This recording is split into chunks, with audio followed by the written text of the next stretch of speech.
다음에 이거는 일본이 그 면치 시대 때 소위 그 서구화되어가는 과정인데요. 그 다음에 그런 그 미군 점령 시기 그러니까 1952년까지 미군이 일본을 점령했었고 그 이후는 미일 안보 조약에 의해서 일본에 대해서 군대를 미군을 계속 주둔하는 그런 체제를 오늘날까지 유지해 왔습니다. 미군이 일본을 점령할 당시부터 일본에 대한 군사력에 대한 통제는 아까 말씀드린 헌법구조와 또 하나 일본의 일정한 군사적인 부활 내지는 자주권을 인정하되 결코 미국의 위협이 되지 않는 범위에서 허용한다는 그런 그 제한 속에서 오늘날도 마찬가지입니다. 이게 가장 노골적으로 그래 드러난 것이 1990년대 로널드 레이건이라고 하는 미국의 대통령이 미국에서 지배했을 때 국무장관이 슈르츠였는데 슈르츠는 일본이 핵무장을 하는 날 미국은 그날 바로 그 핵미사일을 갖다 동경에다가 쏴붙이겠다. 그렇게 국무장관이 공언을 했습니다.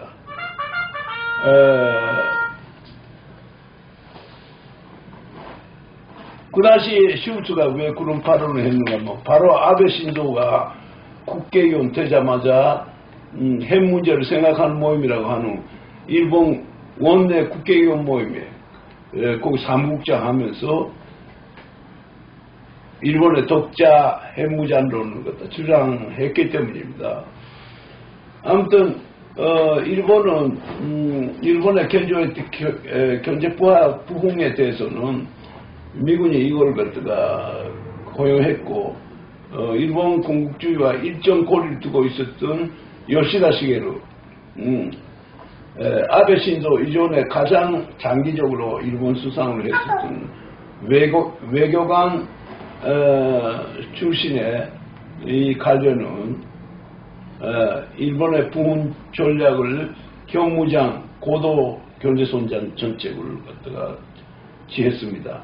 쭉 일본이 재무장이 제한되어 있는 조건 아래서 경제적인 성장을 해야 된다는 그런 노선 아래서 어쨌든 간에 6.25 전쟁, 베트남 전쟁을 통해 가지고 일본은 경제적인 부활을 갖다가 이루어내고 그리고 한일 조약을 맺고 한국의 투자의 기회를 갖다 얻었죠.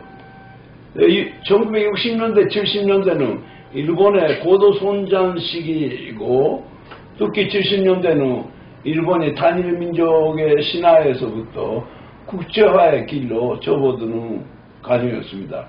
1975년 미국은 베트남에서 패전을 하면서 베트남에서 졸사했을 뿐만 아니라 그 당시 니크슨은 아시아의 전쟁을 아시아 사람을 하여금 하게 하고 미국은 아시아에서 졸사한다 이런 이야기를 갖다가 했었습니다만 실제적으로 1970년대 80년대는 미국은 불가피하게 아시아에서의 관여를 갖다가 일정 자제를 하지 않을 수 없는 시기였고 일본은 그 기회에 경제적인 대손장을 해가지고 그 결과 일본 경제는 세계에서 제1이다 하는 정도의 경제대국이 되었던 것이죠.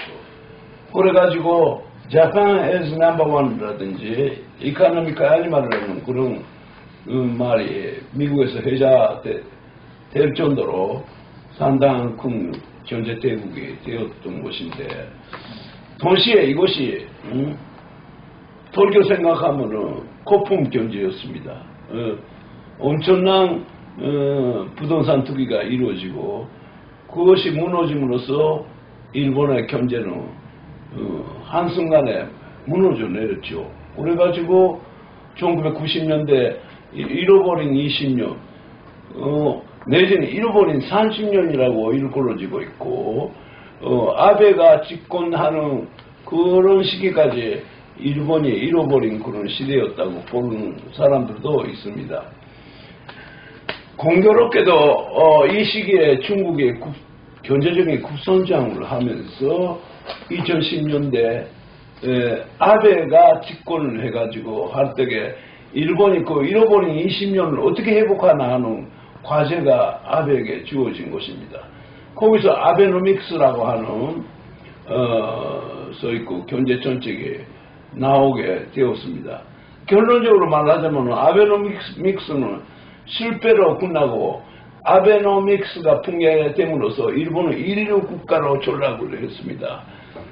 나중에 말씀드리겠습니다만 일본은 지금 한국, 대만의 1인당 GDP에 있어서 뒤떨어지는 그런 나라가 되어버렸던 것이죠.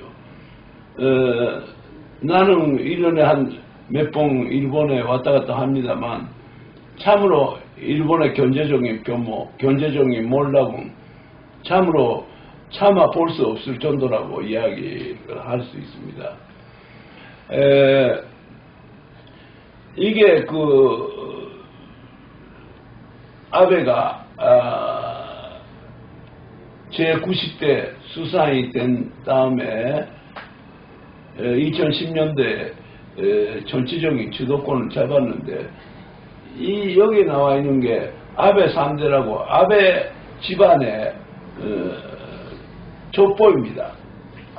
여기서 보면 아시다시피 자기 외조부 기시노부스케 총리고 그리고 그 기시노부스케 동생 사토 에이사쿠 이 사람도 일본에 총리를 했고 그리고 아베 신조 아버지 아베 신타로는 일본에 외상했고 그리고 아베 신조는 수상이고 자기 동생 기시 노부오 최근에 죽었습니다만 이 친구는 일본에 또 방위청 장관했죠. 이걸 보시면 아시다시피 아베 집안은 야마구치형에 있어서의 아주 유력한 정치가 집안입니다. 그러니까 아베는 세습 제3대 정치가다 이렇게 이야기할 수 있을 겁니다. 그 다음에 아베 정치와 아베 암살 이걸 갖다 좀 보시면 되겠습니다만 그러면 아베 정치라는 게 도대체 뭐냐 하게 되면은 일본 국가주의를 중심으로 하는 아름다운 일본은 대자자 아름다운 일본이라는 게 도대체 뭐냐면은 제2차 세계대전 이전에 있었던 세계에서 7대 강국의 안에 들어가 있었던 일본 제국을 갖다가 가리킵니다. 그러니까 아베 정치의 핵심은 일본 군국주의의 본용 그 권위를 갖다 되찾자는 것입니다.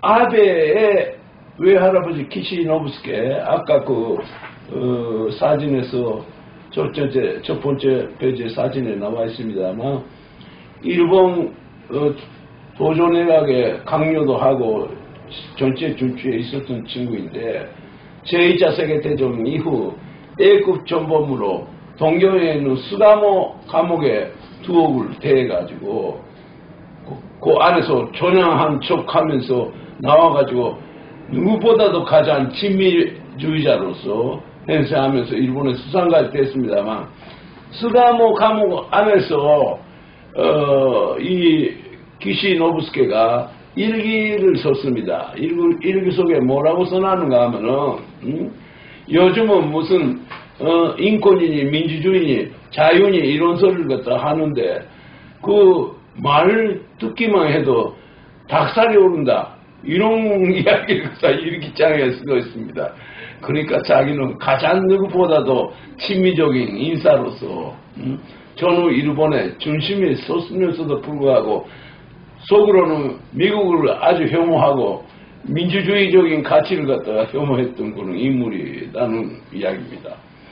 그러니까 그 외손자 아베도 마찬가지로 아베가 어렸을 때 그 외할아버지부터 기염도 받고 외할아버지를 존경하는 아베는 일본 군국주의의 부활 그리고 겉으로는 친미 청소 을 갖다가 가장하고 누구보다도 미국에 대해서 충실한 그런 그 자세를 갖다가 나타내고 있습니다. 그 반면에 반중국, 반북한, 반한국 그러니까 문재인 정권에 대해서는 아주 노골적으로 혐오감을 드러내는 일본에 있어서의 방한반도 정서의 계보에 대해서 말씀드리고자 하면 좀 길어지겠습니다만 우선 반조선 북한에 대한 혐오와 반감이 있었고 이어서 그것이 한국에 대한 혐오에까지 이어졌다 이렇게 이야기를 할 수 있습니다.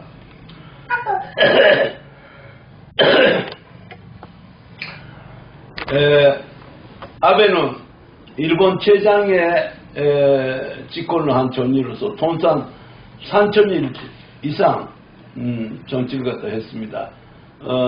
쭉 거의 그 9년 가까이 총리를 갖다 했는 것이죠. 3번의 중의원 선거, 3번의 참의원 선거에서 모두 승리를 했습니다. 근데 아베는 대학교 다닐 때까지 별로 뛰어난 애가 아니고 그저 평범하고 그저 별로 눈에 띄지 않는 애였고 특별히 공부 잘한 것도 아닌데 이제 정치가가 된 다음에 상당히 강경파로서의 모습을 드러내가지고 일본 국민 쭉 그 당시에 중국에도 뒤처지고 한국도 자기를 갖다 뒤쫓아오고 일본 사람 자체가 깊은 콤플렉스에 빠져들 때 그 용기를 내라. 일본은 중국이나 한국 따위에 뒤떨어지는 나라가 아니다. 우리들은 옛날에 용감 대차주면 된다. 원래 일본 사람들은 중국이나 한국 사람에 비해서 우수하다. 이런 이야기를 계속하면서 국민들의 인기를 갖다 모았습니다. 물론 경제 정책에 있어서의 제로 이자 정책, 즉 말하자면 국민을 그 제로로 하면서 그 산업의 자금 수요에 대응한다 하는 그런 정책을 취했습니다만 아까도 나왔는 아베노믹스는 결과적으로는 큰 실패로 끝났죠. 그 다음에 뭐 이 그림은 일본을 되찾는다 하는 되찾겠다 하는 그 아베 그림과 그걸 희화화했는 히틀러의 다른 아베를 갖다가 그려놓은 것입니다. 히틀러 자체도 그렇습니다. 아베도 평범한 인간인데 완전히 이것이 결국 강경론자로 변신을 했지요.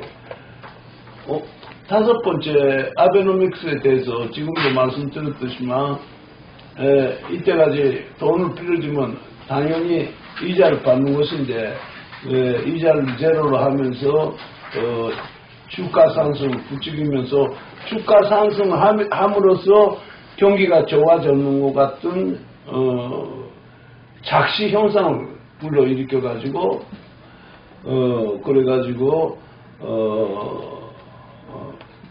이게 뭐야 어디 갔지?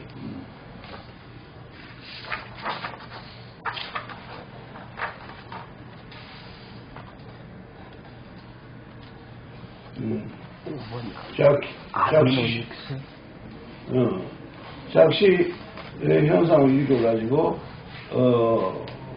그랬습니다만 결과적으로는 실물 경제가 몰락하고 일본 사람의 지적 수준, 기술적인 수준이 대화하는 그런 결과를 나타냈습니다. 그리고 일본은 여기 나와 있듯이만 다섯 번째 동그라미 보시면 아시지만 제일 처음에 그러니까 1994년에 일본은 세계 총 GDP의 18% 정도를 차지했었습니다만 2022년 즉 그때부터 30년 후에 세계 GDP의 5%에 지나지 않는 그러니까 자기들의 최성기에 비해서 7분의 2, 3분의 1 이하로 경제가 축소되어 버렸습니다.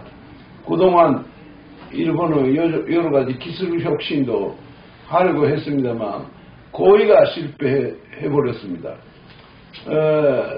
산진적인 것은 지금부터 약 한 3주 전에 H3라고 해가지고 일본의 새로운 로켓 미사일이죠.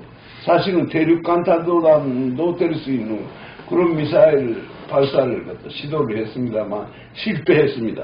이게 첫 번째 실패가 아니고 세 번째 실패를 했는데 그러니까 일본은 게다가 동일본 대지진, 후쿠시마 일대에 있어서 대지진에 대해서 대응을 잘 못했을 뿐만 아니라 그 부흥 계획도 완전 실패를 했다고 평가되고 있습니다. 그 결과가 결국 후쿠시마에 있어서의 오염수 원자력 발전소의 오염수도 그냥 방류를 할 수밖에 없는 그런 길에 들어섰다고 볼 수 있습니다. 일본의 무역 3대국 점유율을 보면 아시겠습니다만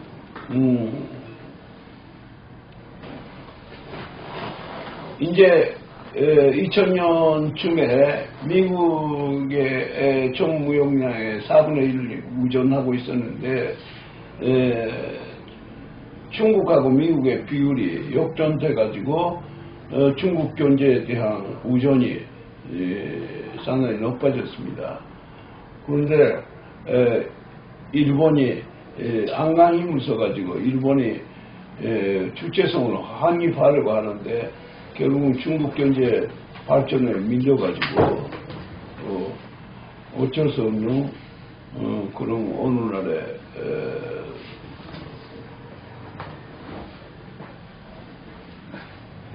되었습니다. 아까도 일본 경제에 대해서는 말씀드렸습니다만 하여튼 그렇게 지금 되어 있고요. 그러다가 작년 7월 달에 아베가 총 맞아가지고 암살되는 사건이 일어났죠. 그런데 그것이 나중에 드러나겠습니다만 통일교와 관련되는 그런 그 사건이었습니다. 지금 말하자면 암살을 한 암살범의 어머니가 통일교 관신도가 돼가지고 집에 재산을 전부 다 갖다 바치고 그 때문에 자기는 고등학교에서 공부 잘 했는데도 대학교 진학도 못했다는 그런 원한이 사무쳐가지고 아베를 죽였다. 아베가 통일교에 대해서 비디오 메시지도 보내고 통일교에 대한 지지를 갖다 표명함으로써 통일교의 포교 선전에 일조를 했는 것이 그 원인이 되었다고 합니다. 근데 통일교에 대한 여러 가지 조사가 일본에서 지금도 진행 중입니다. 그동안 통일교는 자민당 내부에 깊이 들어가 가지고 큰 영향력을 갖다가 행사했습니다. 이때가 조사이고 하면은 자민당 국회의원 중에서 거의 200명에 이르는 자민당 국회의원들이 통일교 돈을 갖다 먹고 있고, 그리고 그게가 어디까지의 범위로 번질 것인가 하는 것은 정확하게 아직까지 조사가 안 돼 있습니다. 지금 오늘 통일교 이야기는 생략하겠습니다만 일본에 있어서 상당히 사회적인 무리에 비해서 한국에서는 거의 냉담하고 별로 관심이 없는 것 같습니다. 나도 통일교에 대해서 특히 1968년도에 세계 승공연맹, 승공연합, 일본 도쿄에서 있었던 대회 저도 참가해서 대학생 때 아직까지 기억이 생생합니다만,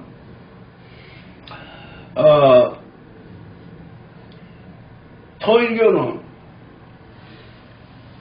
그 문선명의 교리에 비해서 아담과 이브가 있는데 한국 사람들은 아담의 후손이고 일본 사람들은 이브의 후손이라고 이렇게 자리매김을 하고 있는데, 그러니까 이브는 여자고 여자는 남자의 갈비뼈에서 만들어진 남자보다 한 단계 뒤떨어지는 존재이기 때문에 여자가 남자에게 봉사하는 건 당연하다.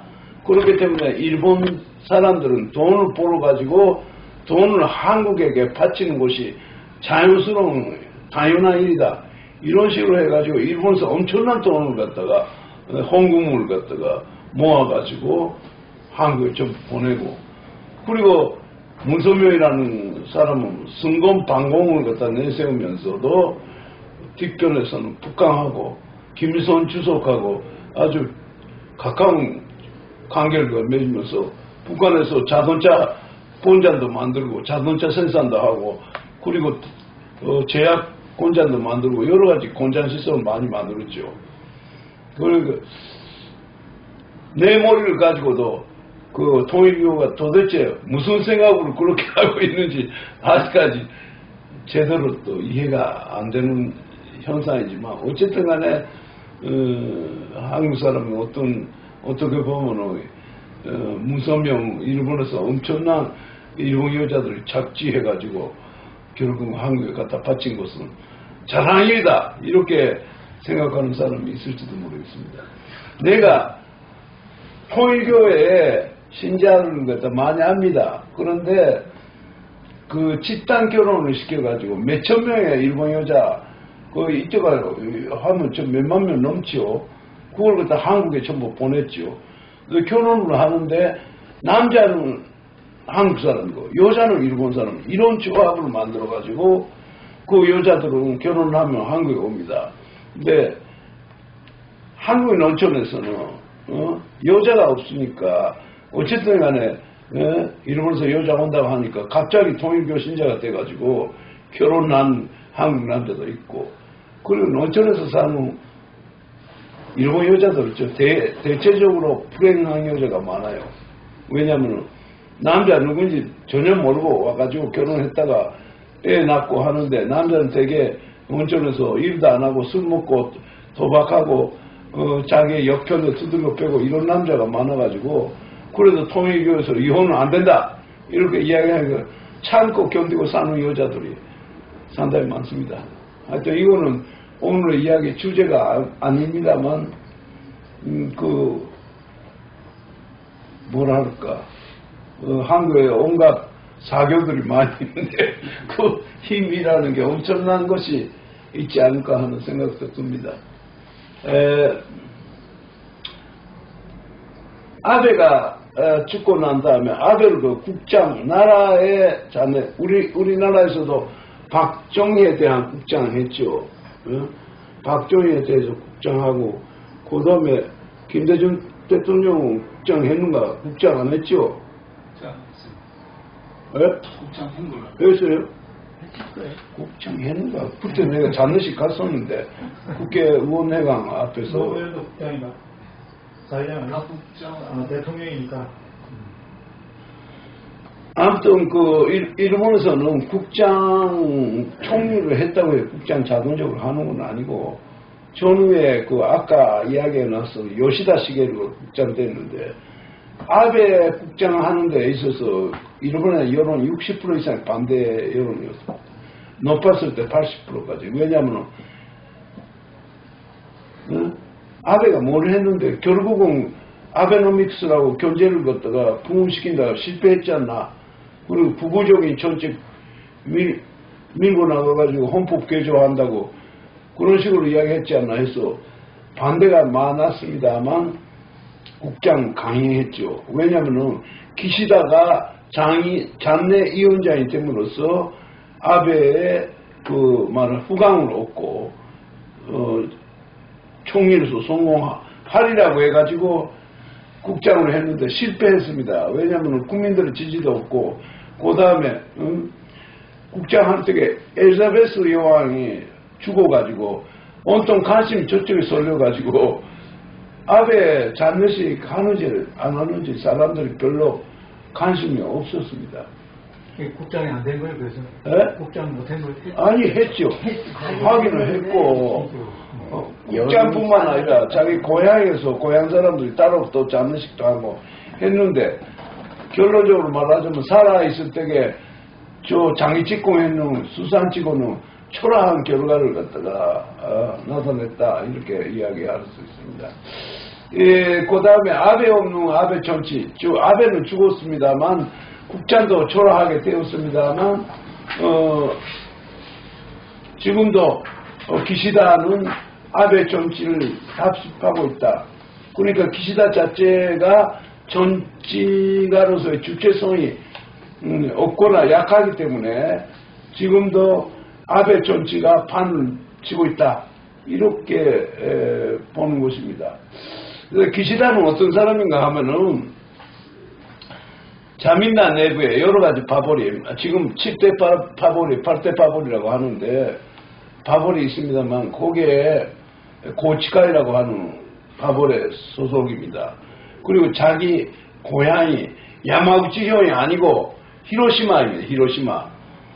히로시마인데, 그 기시다도 세습 의원입니다. 자기 할아버지, 아버지 전부 다 정치가입니다.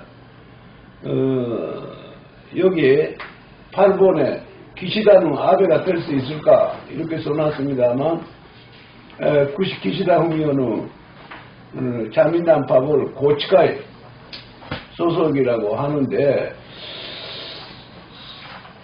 고치카이라고 하는 것은 자민당 내부에서도 전에 이케다 하야토라는 사람의 그 계보를 이어받아가지고 자민당 안에서는 온건파에 속하는 사람들입니다.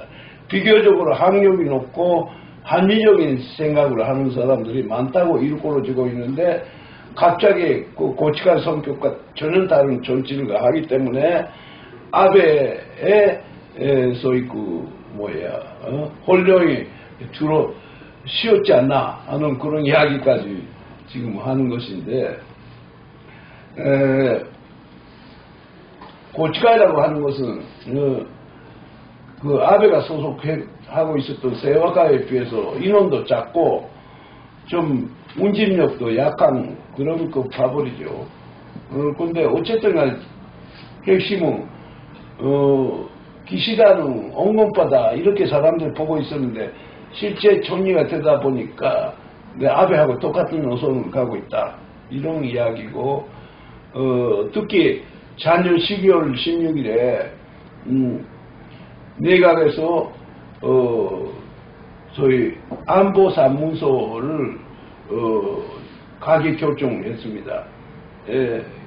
안보사무소라는 게 일본의 군사안보정책을 갖다 결정하는 그런 문서인데 거기서 가장 핵심적인 이야기는 반격능력입니다. 즉 그 아베가 살아있을 때 아베의 가장 큰 수공 과제로서 헌법 개조, 쭉 말하자면은 군비를 군제하고 군대를 군제하고 전쟁을 군제하고 있는 헌법 구조를 갖다가 없애려고 했습니다만 아베가 결국 죽기 전에 그걸 이루어내지 못하고 기시다의 인계가 된 거죠. 기시다, 근데 아베도 그렇고 기시다도 그렇고 실제 헌법 개정을 갖다 못하고 왔습니다만 실질적으로 헌법 내용을 갖다가 개정하는 해석 개정으로 계속 해왔죠. 일본 사람들은 자기들은 제2차 세계대전의 희생자다 이렇게 생각하기 때문에 전쟁이 다시 일어나는 걸 싫다고 하는 사람들이 과거에는 비교적으로 많았습니다. 그렇기 때문에 아베를 지지하지만 헌법 개정에 반대다 이런 사람들이 많았습니다.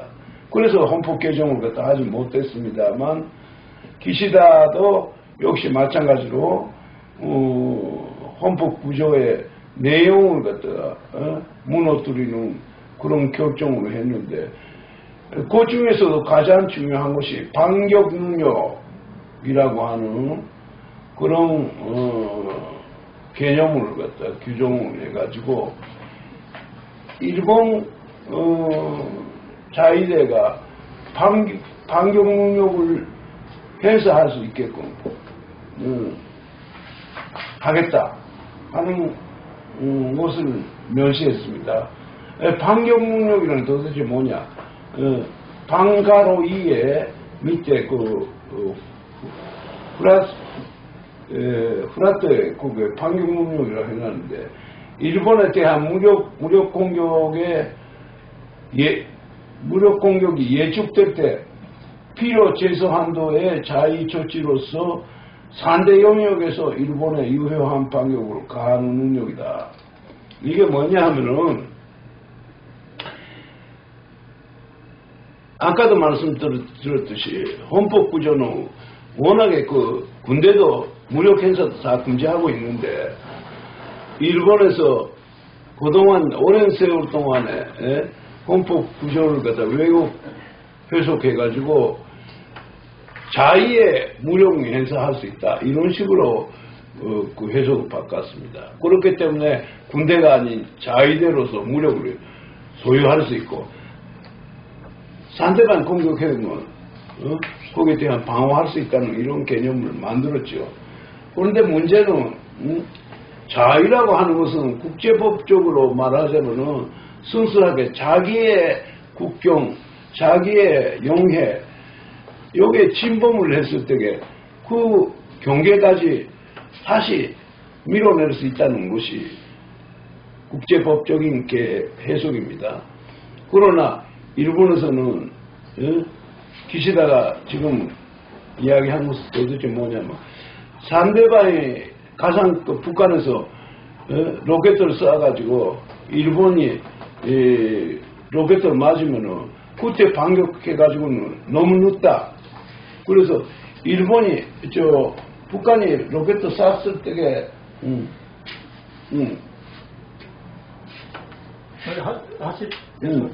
반격을 해야 된다. 이런 이야기입니다. 그래서 그러면은 보탄을 눌러버리면 늦으니까 보탄 누르기 전에 거기에 대한 타격을 해야 된다. 그거 하는 이야기인데 그러면 일본에 있으면서 북한에서 보탄 누를지 안 누를지 어떻게 하나 하는 이야기에 대해서는 구체적인 결론을 설명을 하지 못하고 북한이 보탄을 누를 거다고 예측될 때 거기에 대한 반격을 가한다 하는 식으로 이야기하고 있고 결론적으로 말하자면 일본이 자기들이 좋아할 때 언제든지 북한에 대한 선제 공격을 할 수 있다는 그런 개념을 만들어낸 것입니다. 그런데 문제는 이번에 윤 대통령과 가지고도 문제가 되었습니다만 일본 자위대가 한반도에 참전할 때에 한국은 거기에 대해서 어떤 관계를 가질 수 있냐 하는 문제가 나타나는데 일본의 설명이 이렇습니다. 가상 미사일 공격을 예감을 해가지고 반격을 할 때에 한국군에게 이제 북한하고 전쟁 시작하는데 좋습니까? 어떻습니까? 이렇게 물어보고 한다는 것은 불가능하다. 그렇게 되면 늦어지기 때문에 한국군에 대해서 사전에 운용하고 이런 거는 있을 수 없다고 그렇게 이야기하고 있습니다. 쭉 말하자면은 일본은 헌법 구조와 정반대로 헌법 구조, 일본 헌법의 존재를 전부 다 갈아뭉개고 일본이 하고 싶을 때 언제든지 북한에 대한 선제 공격을 한국과 운용 없이 수행할 수 있다. 이런 이야기를 갖다 한 것입니다. 이것이 참으로 전후 일본의 소위 군사 방위 정책의 180도 전환이라고 볼 수 있는 것입니다. 엄청난 전환을 했습니다. 이거에 맞춰가지고 윤 대통령이 일본에 방문을 한 것입니다. 9번째 윤 대통령의 방위를 보시면 알겠습니다만, 일본에서 구체적인 요구를 내기 전에 한국에서 제풀에 무릎을 꿇었다. 이런 식으로 이야기를 갖다 하고 있습니다. 아무것도 안 했는데, 일본은 아무것도 안 했는데, 한국이 저절로, 미안합니다 해가지고 무릎을 갖다 꿇었다고 하는 것입니다. 내가 너무 어처구니 없는 것이, 이때까지, 일본의 전후폐상에 대해서 그거 해야 된다고 했던 일본의 시민운동하는 친구들이 너무나 어이가 없어서 자기들이, 윤석열이 와가지고 말이야. 그거 안 해도 된다고 이야기하는데, 일본 사람으로서 해야 됩니다 해가지고 이야기할 수도 없고, 방관할 수밖에 없고, 그것이 잘못된 것이라고 알고 있으면서도, 꿀먹은 봉오리처럼 말 못하고 있는 이 답답한 그런 이야기를 내게 합니다. 사실은 윤석열의 그 결정이라는 것은 한국 국민뿐만 아니라 일본에 있는 양심적인 사람에게까지 엄청난 해악을 갖다 끼쳤다. 그 사람들이 입지를 일거에 한꺼번에 입지를 갖다가 빼앗아버렸다. 이렇게 이야기를 할 수 있습니다. 이미 논의가 많이 되어 있으니까 내가 이야기할 필요가 없습니다만, 한일 조약에서 모두 끝났다고 하는 것은 일본의 입장입니다. 그리고 한국에서 그 이후에 포상하라 말아라 뭐 사죄하라 이렇게 이야기하는 것은 재탄산 땅 똑같은 이야기를 되풀이해가지고 한다. 어제는 윤석열이가 한국은 50자리 이상 일본의 사죄를 받았다. 이딴 소리를 갖다 하고 전혀 아니거든요. 한일 조약에 있어서 한국에 사죄한다고 명시한 말은 한마디 없고, 1995년에 저는 50년을 기해가지고 무라야마 그것도 사회당 단수가 사죄의 말을 갖다가 했죠. 사과의 말을 했죠. 사죄가 아니고. 그리고 요즘 이야기 나와 있습니다만, 아베는 아베 정권 이전에 있었던 각 정권에 대한 한국에 대한 사과 사죄를 전부 무효화한다고 그렇게 이야기를 했기 때문에 그렇습니다. 그런데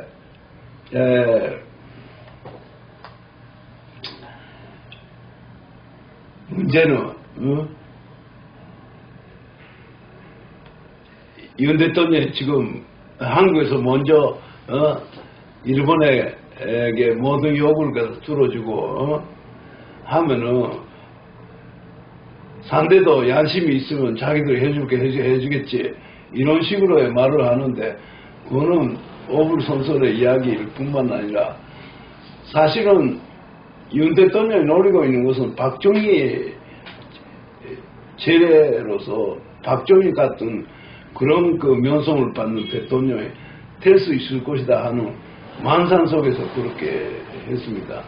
그 군조에는 근본적인 친일적인 성향이 깔려 있습니다만, 박정희처럼 한다는 것은 뭐냐면, 박정희는 일본에서 3억 불 돈 받기 위해서 한일 기본조약이 진짜 거기에는 일제의 우리나라에 대한 식민지 통치가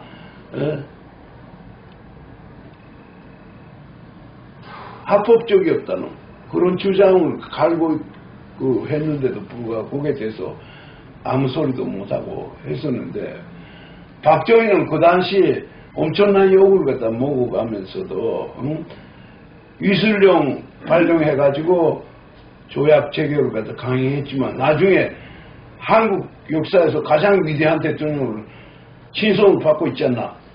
박정희가 그 연단을 내렸기 때문에 한국 경제가 부활해가지고 어느 날에 왔다. 그리고 박정희 대통령 대단한 사람이다. 이렇게 이야기가 이어지는데 윤 대통령도 마찬가지로 자기의 행각에 대해서는 소위 친일 망국 외교니 어떻고 그런 이야기를 하지만 매년 지나가면 처음부터 윤 대통령 잘했다고 이야기할 거다. 뭐 이 이야기지 않습니까? 그러나 박정희는 매국적인 그런 행위를 했지만 그럼에도 불구하고 일본에서 실제 돈을 갖다 받는 그런 구석이라도 있었는데 지금 아무것도 없는데 매국만 해가지고 거기에 대해 반대급부가 전혀 없는 상태에서 해가지고 그렇게 된다는 것은 사실은 말이 안 되고, 그리고 여기서 변론가니 이런 사람들이 나와서 이야기하는데 이 시기에 태일 풀력 외교를 갖다가 감행한 배경에는 북한의 존재가 있다. 북한에서 미사일 쏘니까 북한 중국의 동맹에 대해서 한미 협조와 한일 협조와 한미일 동맹을 갖다가 구축해야지 거기에 대해서 대항할 수 있다고 설명을 하고 있습니다. 근데 전문가들이 있죠. 그게 반대다. 한국에서 적대 정책을 갖다 쓰기 때문에 중국이고 북한이고 한국 정부에 대해서 거기에 대해서 대비 정책을 갖다 추진하는 거 아니냐 하는 이야기도 있습니다만, 이 부분이 내가 오늘 하고자 했었던 핵심적인 이야기입니다. 한미일 공조, 한미일 동맹이라는 것은 샌프란시스코 조약 이후 쭉 제2차 세계대전 이후 판파시즘 전쟁 순위 이후 파시즘을 다시 부활하게 해가지고 세계를 다 지배하고자 하는 미국의 동아시아 정책, 바로 샌프란시스코 체제가 한미일 동맹 체제입니다.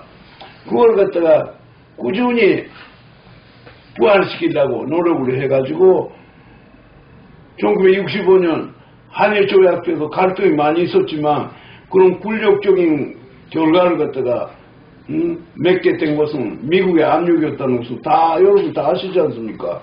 동아일보 그 당시 축필이 권호기가 신문에 썼지 않습니까? 미국에 엄청난 압력을 넣어가지고 한일 조약을 맺었다. 그 다음에 2015년에 위안부 합의도 사실은 일본에서 그 수준에서도 안 하려고 했었던 것을 미국에서 엄청난 압력을 가해가지고 만들었거든요. 그러니까 미국은 한일 간의 대립이라든지 갈등을 갖다가 최소화시키려고 애를 쓰고 있습니다. 이번에도 윤석열 대통령이 일본의 동원에 대한 보상 안 해도 된다고 하는 식으로 이야기하니까 미국에서 환영 그걸 갖다가 소명을 냈지 않습니까? 그러니까 미국은 한국하고 일본 자기들이 국익이지 뭐지 모르지만 하여튼 어쨌든 싸움하지 말고 충실하게 미국에서 요구하는 상황, 미국에서 지시하는 그것만 따라서 하라. 지들끼리 왜 싸움하냐 이런 식으로의 이야기인 거죠. 쉽게 말하자면. 그래서 내가 말씀드리고 싶은 것이 우리나라는 아편전쟁 이후 이 지역의 지배자로서 침략자로서 나타난 서구 제국주의에 의해서 그 흐름 속에서 일본이 제국주의가 됨으로써 지배를 받았던 나라입니다. 그게 말하자면 아편전쟁 때 제국주의 침략자와 거기에 대한 저항하는 동아시아 민중들의 이 대립구도 속에서 우리는 저항을 하는 입장에 있는 사람들입니다. 그리고 이 열반 지배자의 그런 자리는 제국주의 국가에 의해서 이어져 오고 제2차 세계대전 이후에 샌프란시스코 체제라는 이름으로 미국의 동아시아 패권에 바로 이어져 가지고 그거를 어떻게 해서든지 간에 유지하고자 하는 그런 미국하고 주로 일본의 그런 그 노력에 대해서 우리는 거기에 대해서 저항을 하는, 말하자면은 아편전쟁 이후 제국주의자에 대해서 저항을 하면서 민족 해방을 주장해왔던 전체성이 바로 우리의 전체성이다 그거예요. 그래서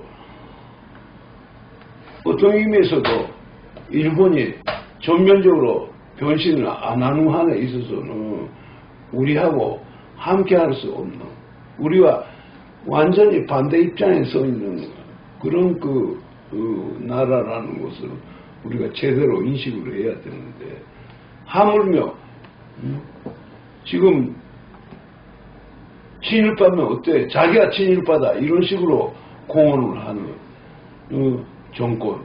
친일파라는 게 도대체 뭡니까? 일본을 좋아한다는 그거 아니라 제국주의적인 침략과 수탈, 억압을 하는 입장에 서 있다는 이야기거든.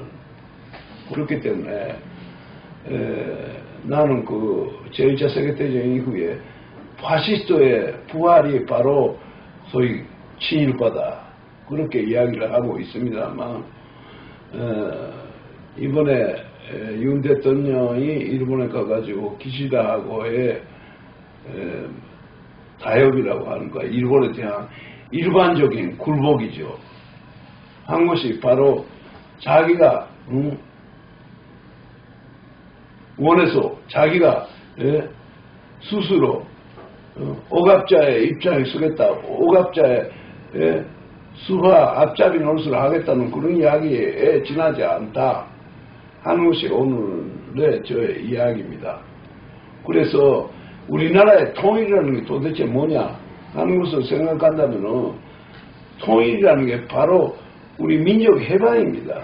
민족의 해방이 돼야지 우리가 통일되는 거고, 분단이라는 게 뭐냐 하게 되면은 물론 제국주의자의 입장으로서도 한반도 남북 전체적으로 지배를 받아 했으면 좋죠. 그러나 그러지 못한 상황에서 분단을 강요하면서 통일 세력, 즉 제국주의에 반대하는 세력을 갖다 분당하고자 하는 그런 정책에 지나지 않는다고 하는 것이 제가 오늘 말씀드리고 싶은 이야기입니다. 그래서 통일운동 한다고 하기 때문에 한미일 삼자동맹에 대해서 반대를 갖다 하고, 일본의 아베 없는 아베 정치를 추진하는 기시다 정권에 대해서 반대를 하고, 미국의 동아시아 지배에 대해서 우리가 항의를 갖다 제대로 해야지 우리가 통일의 길에 들어갈 수 있다. 그거 하는 말씀을 마지막으로 일단 마무리 짓겠습니다.